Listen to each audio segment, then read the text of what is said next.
చరిత్రలో భారతదేశంలో మొదటి బడ్జెట్ 1860 సంవత్సరంలో ప్రవేశపెట్టబడింది. అప్పుడు జేమ్స్ విల్సన్ తొలి బ్రిటిష్ ఫైనాన్స్ మెంబర్ ఆయన. 1857 సిపాయిల తిరుగుబాటు తర్వాత బ్రిటిష్ ప్రభుత్వానికి వచ్చిన నష్టాన్ని పూడ్చడానికి ఈ బడ్జెట్‌ని ప్రవేశపెట్టడం జరిగింది. ఇక మనకి స్వాతంత్రం వచ్చిన తర్వాత మొదటి finance minister RK Shanmugham Chetty గారు 1947 నవంబర్ 26న ప్రవేశపెట్టారు. రాజ్యాంగంలో 112వ ఆర్టికల్ బడ్జెట్ గురించి చెప్తుంది.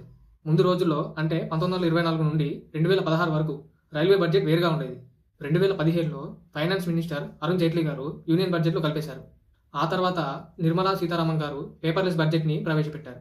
భారతదేశంలో ఫైనాన్షియల్ ఇయర్ ఏప్రిల్ 1వ తారీఖు నుంచి మార్చి 31వ తారీఖు వరకు, కానీ ఫిబ్రవరి 1వ తారీఖున ప్రవేశపెట్టడానికి కారణం ఏంటంటే బడ్జెట్ పార్లమెంట్‌లోని దిగువ సభ అయిన లోక్సభలో ప్రవేశపెట్టిన తర్వాత పార్లమెంట్లో చర్చలు జరగాలి, ఓటింగ్ జరగాలి, ఆ బిల్లు ఆమోదం పొందాలి. ఆ తర్వాతే అది అమల్లోకి వస్తుంది.